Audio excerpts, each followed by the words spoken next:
요즘같이 이 바쁘고 복잡한 생활 속에서는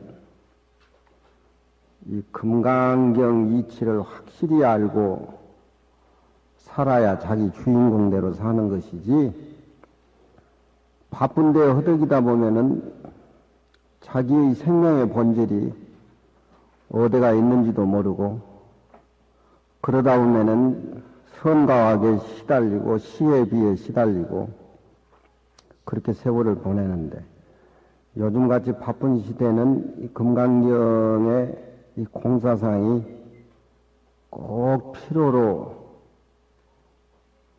한때입니다. 이 금강경에는 나도 비워버리고 밖의 세상도 비워버리고 공얘기를 하는데, 그걸 내공애공 내공이라고 그렇게 전문단어로 표현합니다.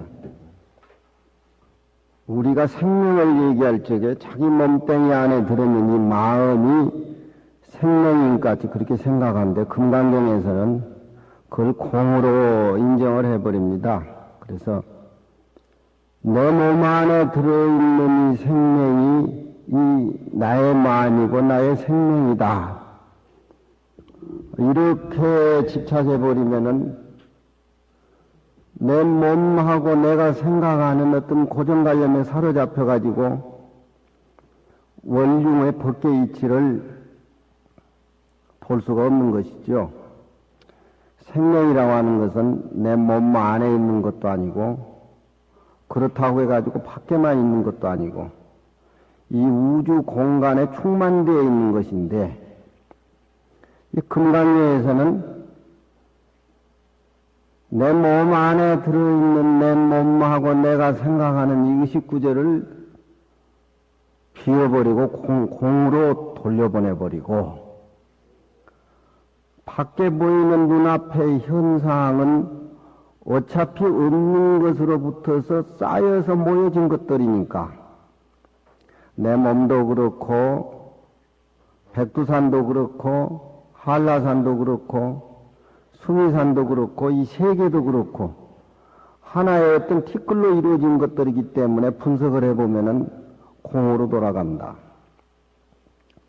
그래서 금강경에는 내 몸도 내 마음도 비워버리고 밖의 모든 모습도 텅텅 비워버리고 안과 밖을 비웠다는 그 생각마저도 텅텅 비워버린 상태에서 이 금강경의 부처님 말씀을 이해를 해야 된다. 그래서 내공애공 내공, 안도 비워버리고 밖의 것도 비워버리고 안과 밖이 비었다는 그 생각마저도 비워버려라.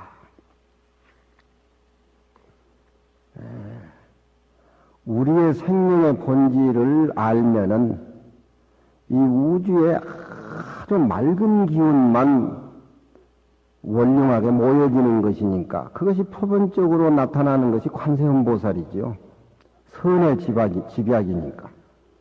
그걸 불교에서는 이제 총지라고 하는데, 이 우주의 생명의 기운을 받아서 살려면 우리가 안도 비워버리고 밖의 것도 비워버리고 안과 밖을 피했다는 그것마저도 비워버리라. 이 이치를 우리가 모르고는 세상을 바로 보고 바로 살고 하는 것은 차별적인 외형적인 어떤 모습에 집착해가지고서 왔다 갔다 하지 본질의 생명을 알 수가 없다. 이 원흉법계의 진리야말로 주관과 객관이 끊어진 자리인데, 수보리가 볼 적에 부처님은 그 진리를 깨달으신 분이고, 그 진리를 깨달아서 그 진리 말씀을 한다라고 생각하는데, 진리라고 하는 것은 주관과 객관이 끊어진 상태의 원흉 법계이치인데, 부처님은 나는 최고의 진리도 얻은 바도 없고 49년 동안 설법을 했지만 한 번 설법한 예가 없다. 지금 이 과목이 이 금강경에 들어가는 허리입니다. 그러면은 부처님은 어떻게 그 원륜법계 진리를 깨달았고 그 깨달은 진리를 어떻게 중생에게 얘기를 했는가? 지금도 부처님은 설법으로 하고 계시는데 그것은 금강경에서 얘기할 적에 무위법, 함이 없는 법, 진리를 깨달았지만 깨달았다는 상이 끊어진 상태에서 진리하고 같이 원룡해지고 말씀을 항상 하시지만 안과 밖의 것이 공해서 공했다는 그 공마저도 머무르지 않는 상태에서 현상적인 차별세계의 모든 사람들하고 대화를 나누기 때문에 그 자리는 바로 근본 본질이 무위법이다. 예. 무심이란 말은 우리가 일상생활 속에서 많이 씁니다만 그건 부처님이나 성인한테 해당되는 겁니다. 예. 마음이 내면에도 공해버리고 밖에 모든 차별세계도 공해버리고 봄이라고 하는 것이 금강경 이치대로 얘기하지만 아무 색깔이 없지만 봄이 오면은 청황적배 그 꽃이 현란하게 피듯이 봄의 색깔을 빨간 꽃에 국집을 한다든가 노란 개나리에 국집을 해서 봄의 색깔은 이것이다 이렇게 정의를 내릴 수가 없는 것과 마찬가지로 봄이라고 하는 것은 텅 비어있지만 모습이 없지만 봄이 오면은 색깔이 수놓은 것과 마찬가지로 부처님의 말씀이나 부처님의 그런 어떤 일상생활 속에서 중생에게 대화를 나누는 것은 무위법, 안에도 비어있고 밖에도 비어있고 안과 밖이 비어있다는 생각마저도 떠나는 상태에서 말씀을 나누시기 때문에 그건 생명의 근원, 법계의 원리, 참된 이치가 차별적인 이런 현실 생활 속에서 이루어지기 때문에 그 뿌리는 차별 속에서 차별이 없는 무위법에 뿌리를 두고 있다. 이 어려운 얘기지만 금강경을 이해하려면은 고생을 해야 됩니다. 당나라 때 미산 스님의 제자 향엄 스님이 있었는데 이 향엄 스님은 향엄 지안 선사는 세속에서 거의 학문을 다 하고 성가가 돼서 절에 오신 분인데 부처님 팔만장경도 거의 다 섭렵을 다 하신 어른인데 아는 것이 너무 많아요. 그게 무슨 말하면은 전부 자기 스승 앞에서 답을 정의를 내리고 얘기를 그렇게 했지만 그 자기 스승인 위산 스님이 저건 지 아는 것으로 분별로 얘기를 하는 것이지 진짜 금강경에 무위법을 뿌리를 두고 얘기하는 놈이 아니구나. 그걸 언제든지 간파를 하시고 저걸 언젠가는 그 무위법에 금강경에 얘기하는 무위법의 이치를 깨달아 가지고 삶을 차려줘야 되겠지 이런 생각을 가지고 계셨어요. 그래서 향엄 지안 선사가 위산 스님을 모시고 차를 먹는데 위산 스님이 자기 제자인 향엄 지안 선사에게 물었습니다. 야야,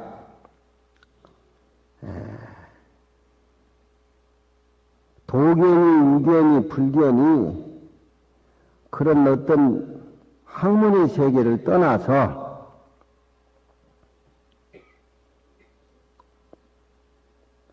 너의 부모가 널 낳기 이전에 네 본질 얘기를 한번 해봐라. 위산 스님이 향엄 지현 선사에게 학문을 떠나서 이론을 떠나서 어떤 네가 가지고 있는 고정관념을 떠나서 불견이, 유견이, 도견이, 인생이니 철학이니 그런 걸 떠나서 부모가 널 낳기 이전에 네 본래 모습을 한번 얘기를 해봐라. 거기에 꽉 먹혔어요, 향암스님이. 팔만장경을 다 뒤져가지고 그 답을 얻어서 스승에게 말씀을 드리려고 했지만 전부 그건 맞지 않는 말이다. 전부 각하를 해버렸습니다. 그래서 이 항암지한선사가 그동안 자기가 똑똑한 척하고 학문이 철학이니 무불통진 줄 그래 생각했는데 스승이 묻는 질문에 대답을 못하고 너무 답답해가지고 스승의 자리를 떠났습니다. 떠나서 육조스님 제자로 머무던 남양 해충국사 토굴에 가서 거기서 계시면서 향암제안이 나는 그동안 똑똑한 줄 알았는데 천하바보 병신이구나. 오늘부터는 이 세상에서 제일 못난 사람으로 전락이 돼서 큰 방에도 들어가지 않고 저 객실이나 돌아다니면서 하루 한 끼 죽이나 먹으면서 나는 평생 살겠다. 그래 생각을 하고 남양 해충국사가 계신 그 토굴에서 일주일 동안 마당 청소를 하고 풀이나 뽑고 그렇게 지냈습니다. 하루아침에 청소를 하는데 빗자락에 돌멩이가 부딪혀가지고 그 뜰하게 대나무가 있었는데 대나무에 부딪힌 소리를 아침에 듣고 거기에서 이 항암지안이 깨달았어요. 스승이 질문하던 부모 미생전의 너의 본래 모습. 부모가 날 낳기 전에 본래 모습. 그게야 뭐 부부지간에 결혼해서 생활하다가 애들을 낳고 하지만 다 그런 것이지만 불교에서는 저 근원적인 거, 본래적인 거 저걸 추적을 합니다.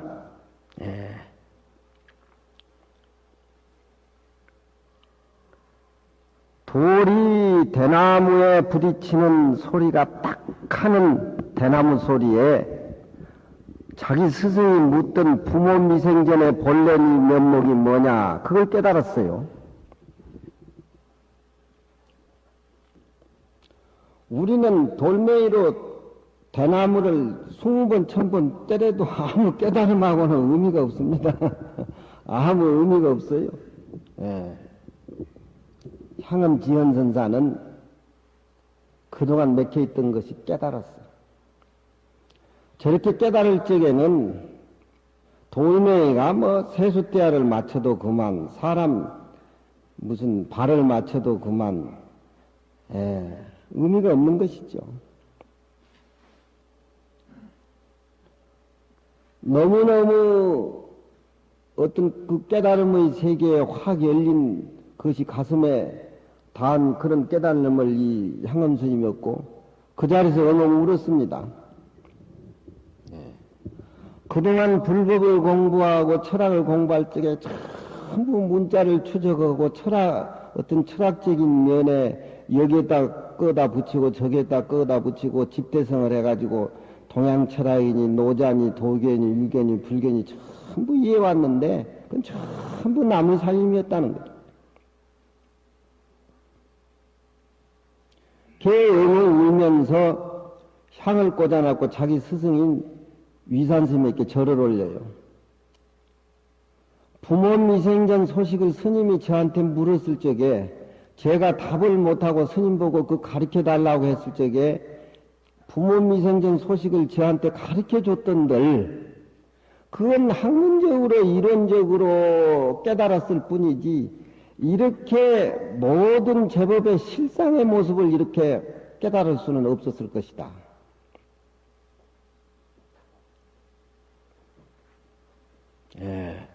강사는 부처님 경전을 해석을 하는데 교리적으로 풀이를 해주지만 선사는 얘기할 적에 그렇게 풀이를 해주질 않지요.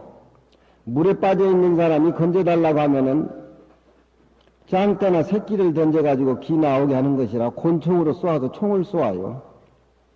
빠져있는 사람의 어떤 지 스스로 물에서 나오도록 그렇게 유도를 하지, 건지로 들어갔다면 같이 죽는 신세가 되기 때문에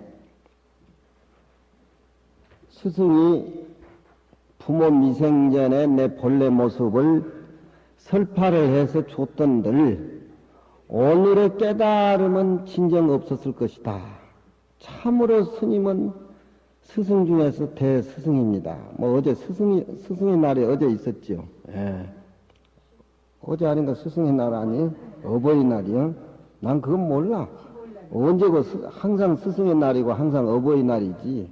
그 정회에 있는다라고 하는 것이 그 효도 안 하고 어버이한테 효도 안 하고 잘 못 산다는 거예요.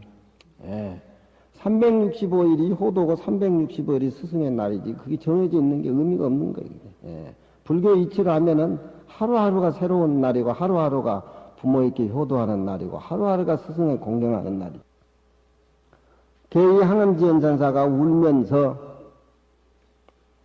자기가 생각하던 어떤 지식의 세계, 불법을 머리로 이해하던 세계 자체가 어버리가 빠져버리고 새로운 모든 법의 실상을 깨달은 겁니다. 그래서 눈물을 흘리면서 자기 스승에게 바치는 개송이 있어요. 불교는 일상생활 속에 엄청스럽게 바쁜 생활 속에 그 바쁘지 않는 그 자기 본래 모습을 채달하고 살아야 그것이 제 삶이지, 혼까지 빠져버린 요즘 현대인의 지성인들에게는 삶 자체가 의미가 없는 겁니다. 눈코 뜰 수 없이 바쁘지만 바쁘지 않는 그 생명의 지는 자리가 있어요. 그래서 불교는 깨달아야지, 깨닫지 못한 불교 신자는 부처님을 믿어도 의미가 없는 겁니다.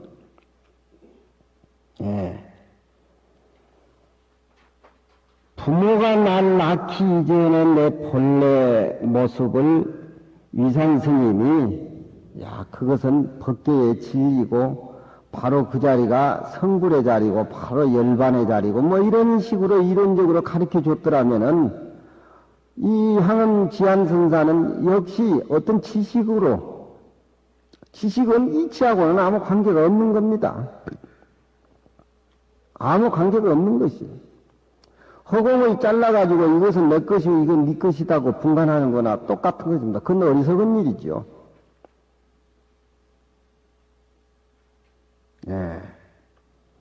스승이 설파를 해서 가르쳐 줬던들 오늘에 이렇게 크게 깨달음이 저있게 있었겠느냐. 이 불교는 자기가 해결해야 돼요. 자기가 해결하지 못하면 안 되는 거예요.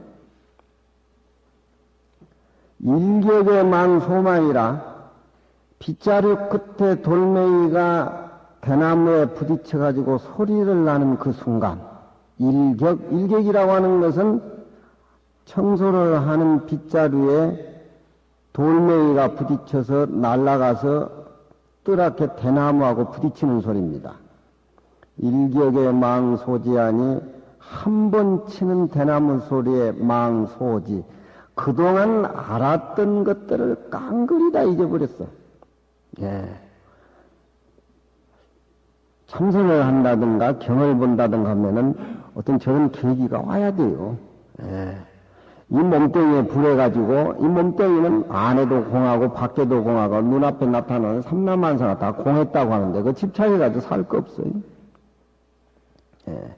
크게 얽매여가지고 40년 50년 세상 사는 속에 꼼짝없이 살다 보니까 그냥 주고받는 것에 대해서 밖에 어떤 지, 상하, 고하, 선악, 시비에 우리가 신경이 곤두세우지 그러지 안과 밖이 공한 상태에서 생각한다라고 할 적에는 밖에서 벌어진 모든 연습들은 크게 전력 투구할 게 없어요. 그죠? 적당한 선에서. 그럼 답이 없는 거니까.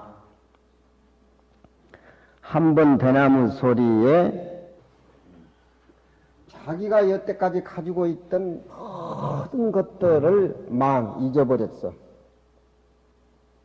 이 불가수치라 그러고 나서는 저기 이제 개소이나 시에는 저래 접소사 같은 걸 안 쓰는 것인데, 글자를 맞추기 위해서, 그러나, 그리고 나서, 이 자는 그리고 나서, 불가수치라.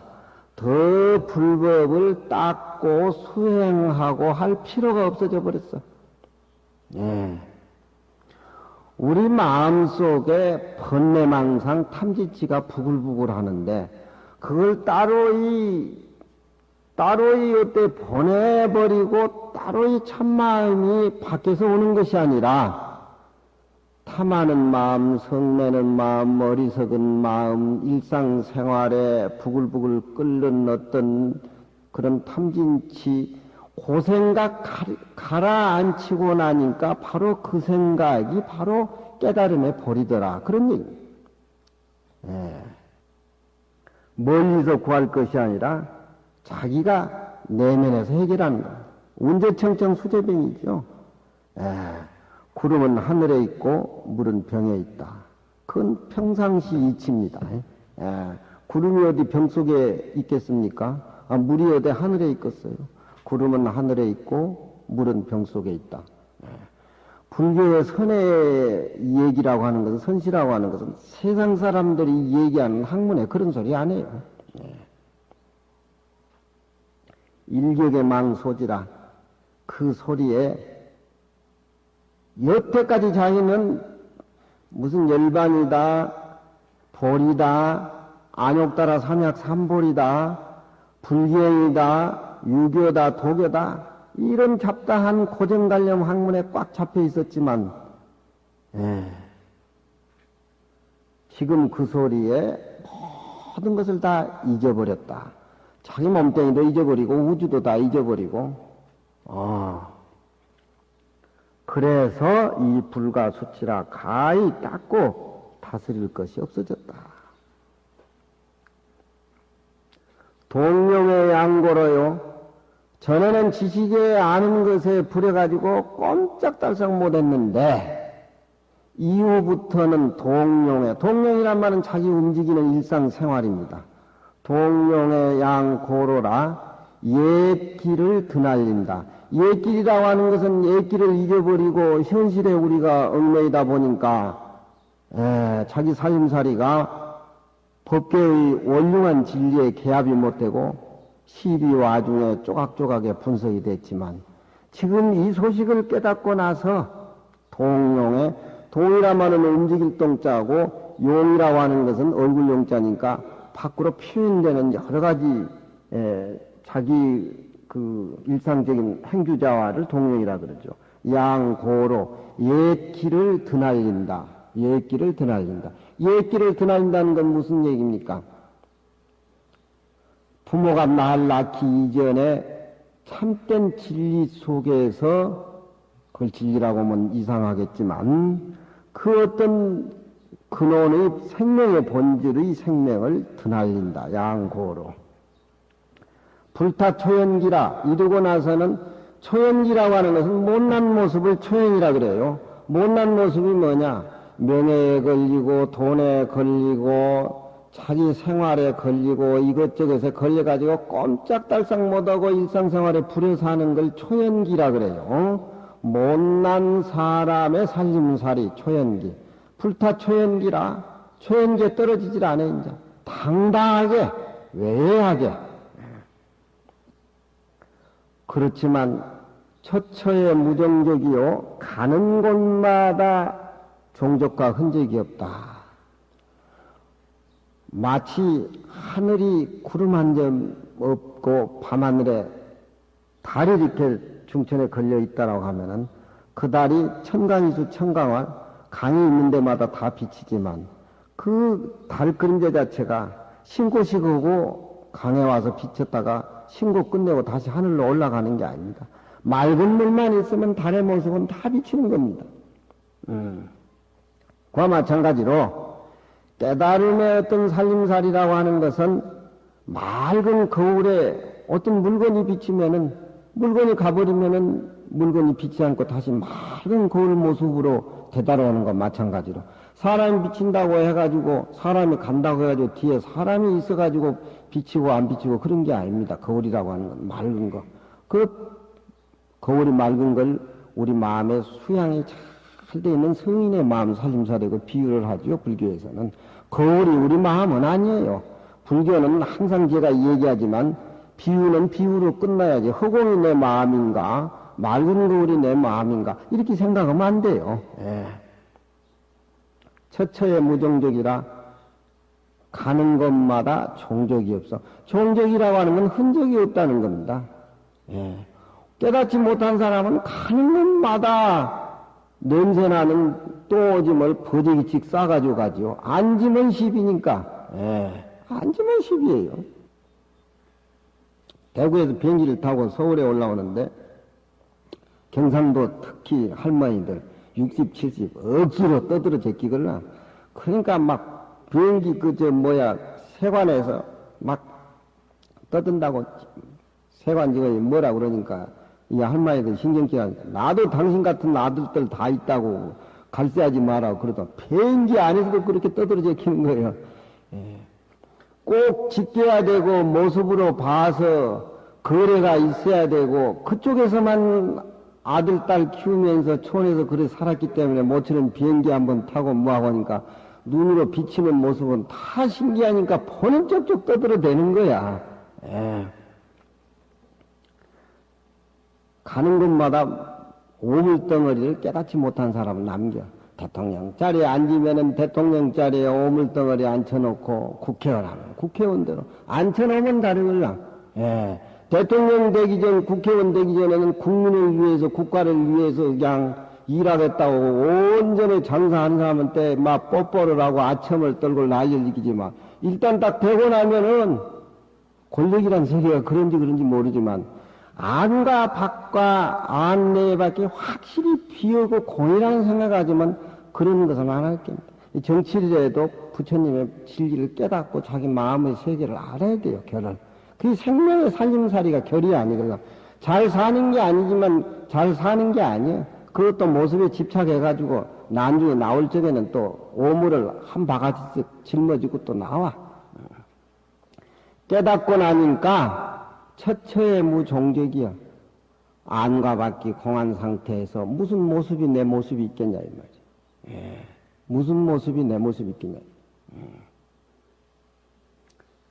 종말론이 온다고 해가지고 무슨 돈을 많이 걷어들이고 해가지고 신문에 모두 대서특별하는데 왜 그렇게 사람들이 어리석은 짓을 하는 거 몰라.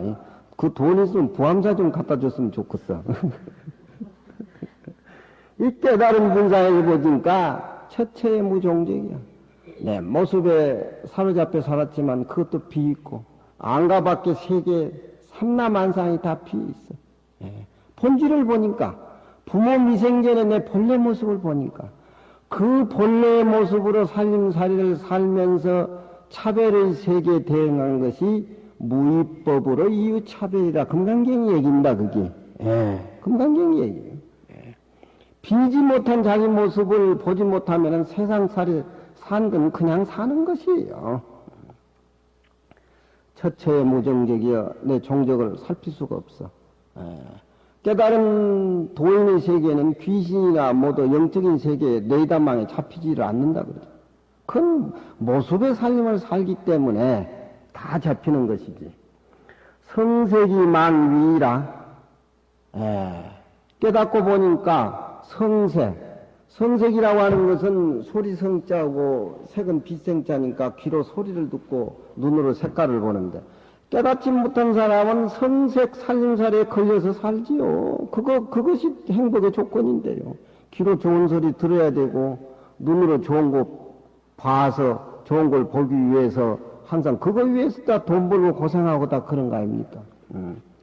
그렇지만, 이 오늘 내가 깨달음을 통해서 성색이 만위라, 소리와 색깔 그 자체는 망위라. 모습이 사라져 버렸어. 모습이 사라져. 망위. 위라고 하는 것은 자기 4대 안입이 설신이 위니까 위가 사라져 버렸어. 이게 부처님의 살림살이고 우리 참으로 우리 마음의 살림살이고 제방의 달도자 모든 제방에 도를 아는 사람들이 이 경계를 하면 상상기라 상상의 근기라고 다 얘기한다. 이 개송을 지어서 위산스님 자기 스승한테 향음 지연선사가 바쳤습니다. 여기에서 중요한 것은 가르쳐주는 것만이 스승이 아니라 깨닫게 분위기를 만들어주는 것이 그게 참된 스승입니다. 어떻게 제자들을 다 일일이 가면서 잔소리를 해요? 잔소리를 어떻게 해요? 저는 어려서 글을 읽으면은 우리 노시님한테 글을 읽는데 이 어른이 황해도 해주뿐이에요. 술을 잡수면 얼마나 많이 잡숴서 말이 많은데 해인사 내려가는 홍동 물은 막어도 고봉 입은 못 막는다고 소문이 났어요. 우리 고봉. 술을 많이 잡숴서 강고봉이 아니라 주고봉이라. 우리 노심 그래 무서워요. 한 40년 행사서 강주를 했는데 우리 스님한테 글을 배우면은 자상하게 가르쳐 주는데 졸려 그거. 졸음이 와. 우리 노심한테 글을 배우면은 해석이 필요 없어요. 딱 한마디 해주고 물어보면 발로 차버려요. 책을 집어 던져버리든지. 그러니까 책 들고 가기 전에 벌써 분위기가 엄숙하니까 기가 쫑긋해지고 마음 자세가 달라요. 스승이라고 하는 것은 자상하게 얘기해주고 보살펴주고 그것도 다 내게 필요한 스승이지만 그 사람의 행로를 근본되는 것을 찝어서 단 한마디에 골수에 맺히도록 한마디씩 해주는 것. 그것이 바른 스승이에요. 그래서 이 항염지연선사가 이 개성을 지면서 눈물을 흘리면서 당신이 옛날에 부모 미생전 예치를 교리적으로 어떤 선적인 의미를 가미를 해가지고 나한테 얘기해 줬던들 내가 오늘의 깨달음이 있었겠느냐. 그 금강경 많이 나가고 금강경 교리 얘기 많이 뭐 해준다고 좋은 게 아니에요. 이제 이렇게 감히 선시로 한마디씩 하고 그래야 또 재미가 있지. 그렇지? 부처님은 함이 없는 무위법으로 살림을 차려서 차별의 세계에 대응하라고. 우리 중생은 깨닫지 못한 살림살이는 그 반대로 무위의 반대가 뭡니까? 무위의 반대가 뭐야, 명진자? 유의 아니겠어, 유의. 유의적인 삶이야 항상 계산 속에서 머리 굴려가면서 표나 좀 얻기 위해서 뭐 베풀어주고 뭐하고 전부 그런 것이 유의법 아니에요. 불교를 알고 보면은 그런 사람들 살림살이 이렇게 드러나요. 어느 쪽이 편한가를 우리 스스로 답을 얻을 수가 있어요. 경전을 통해서. 유의에서 머무러지는 것이야 그게 어디 답이 있습니까? 어디 답이 있어요? 돈이라든가 명예라든가 일상생활 속에 차별적인 생활 속에 어떻게 내 임의로 다 된 게 어디 있어요? 하루하루 생활이 오늘 살았다가 저녁에 교통사고로 죽을지 아니면 오늘 아침에 뭐 운수가 좋아가지고 일확천금을 할지 운수가 나빠가지고 부도를 만나가지고 문점 걸식을 할지 이 유의적인 세계는 답이 없는 거예요.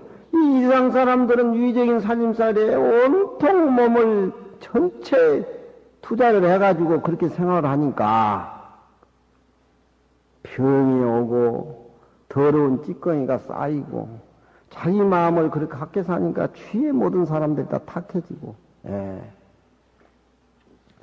부처님은 무위법이지만 중생은 유의법이다 이 말이죠. 무심이란 말은 부처님의 마음 살림살이가 비어있는 상태를 무심이라고 하는 거예요. 중생의 살림살이는 뭐겠어요? 낮에 사람들한테 시달리고 속에 불이 나고 억울해서 밤새도록 또 불 끄고 방에 놓고 벽에 먹고 저놈 죽이 이놈 죽이 북북 간다. 그게 유심 아니겠어요? 그거 해가지고 답이 나오면 뭐 씹고 좀 북북 아무 답이 없는 생활. 그 병이 없고 병원에 가야 되고 개보리는 먹어야 되고. 금강경이야말로 변화하는 이 복잡한 이런 생활 속에 더더구나 이 과학 문명이 발달되고 산업, 뭐 재해, 이 차별적인 우리 일상생활 속에서 이렇게 걸거치는 게 많이 이상해. 금강경 이치를 안 하면은 공에 살기 때문에 걸리지를 않는 거예요. 예. 걸리지 않는 공의 모습으로 법계의 제일 착한 모습으로 응집되어 있는 것이 관세음보살입니다. 응집된 관세음보살. 삼국사기에 보면은 경주 남산에 중생사라는 절이 있는데 그 관세음보살님이 제일 영험이 있다 그래요. 제일 영험이 있는 관세음보살. 또 민생사가 있는데 민생사도 관세음보살이 영험이 있는 도량이고 삼국유사에 보면 중국의 화가가 관세음보살의 그 태화를 그린 분인데 중국의 천자비하고 아주 금실이 좋았는데 그림 잘 그리는 화가한테 우리 저 천자비를 좀 모습으로 좀 잘 그려달라고 그 이제 삼국유사에 그렇게 나와. 그 잘 그렸는데 어떻게 잘 못하다가 먹물이 배꼽 밑에 하나 튀어갔어. 그 이제 그 그림을 갖다가 천자한테 주니까 천자가 참말로 이 천자비 모습이라서 너무 즐거웠는데 배꼽 밑에 보니까 까만 점이 하나 이렇게 붙었다 이 말이야. 화가한테 내 이놈 어떻게 천자비 배꼽 밑에 점이 있는 사마귀를 알았느냐고 이놈 죽일 놈이라고. 그건 무슨 옷을 벗겨봤다는 건가 거기. 우리는 모르지만 이놈이 아주 천자비 배꼽도 확인하고 배꼽 밑에 점도 확인한 놈이라고 이놈 죽여라고. 당장에 죽여라고. 그 화가가 너무 착한 걸 대신들이 다 알고 이 화가는 그런 사람이 아니니까 언제 천자비하고 만난 적도 없고 착한 화가니까 좀 살려달라고 하는 거. 그래도 이놈이 어떻게 천자비 그 배꼽에 붙은 사마귀가 있었던 모양인가 봐. 그 이제 대신들이 살려달라고 비니까 좋다. 내가 어쩌냐게 꿈을 꿨는데 꿈에 나타난 그 모습을 한번 네가 그려봐라. 그거 못 그리면 너는 오늘 나한테 죽는다. 예. 근데 이 화가가 천자가 어쩐게 꿈꾼 그림을 그려냈어요. 그 11년 관세음보살이라. 예. 꽤 비워버리고 착하게 안과 밖이 비워버리고 사는 화가의 본래의 그 생명의 근원자리에 사는 모습은 이 세상의 어떤 차별적인 모습에 상처를 당하지는 않는 겁니다. 예. 예. 설령 죽인다 하더라도 죽이는 게 의미가 없는 거예요, 그건요. 이 몸뚱이나 이 모습은 떠나서 항상 삶을 살기 때문에. 그 어쩌면 그 천자가 11년 관세음보살 꿈을 꿨는데, 그 얼굴을 그렇게 딱 그려낸단 말이에요. 참 용하다고. 목숨을 구했어요, 이 화가가.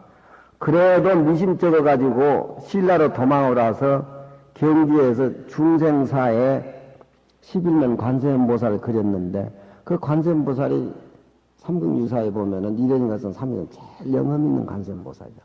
법계의 살림살이 안과 밖이 비어있는 모습, 생명의 근원자리 그 모습이기 때문에 진리의 어떤 덩어리 모습이기 때문에 일상 사람들이 그걸 보고 참회를 하고 느끼고 귀의하고 그러니까 제일 영험이 있는 거지. 요즘 태화불사 해봐야 아무 영험 없어. 그런 어떤 화가가 생명력을 불어넣지 못하기 때문에. 조사들의 어떤 깨달음 보면은 돌멩이가 대나무에 맞힌 소리를 듣고 깨달은 분이 있는가 하며 또 복숭아 꽃이 피는 걸 보고 또 깨달은 분들이 있고 또 걸어가다가 돌멩이에 발에 치여가지고 엄지발가락이 아프니까 거기에 깨달은 분들이 있어요. 여러분들 돌멩이 한번 쳐보세요. 깨달음이 있는가? 깨달으면 그냥 탐진치만 더 부글부글하고 신경질만 내는 거지. 요즘 우리는 욕심이 많기 때문에 그 정신세계의 광활한 그 모습을 냉큼 접근할 수가 없어요. 불교를 믿어도 그렇고 강의를 들어도 그렇고 참선해도 그렇고 그런 세계의 아름다운 모습은 옛날 어른들이 다 체험을 했어요. 우리가 돌아가야 될 생명의 본질 자리야 그 자리가.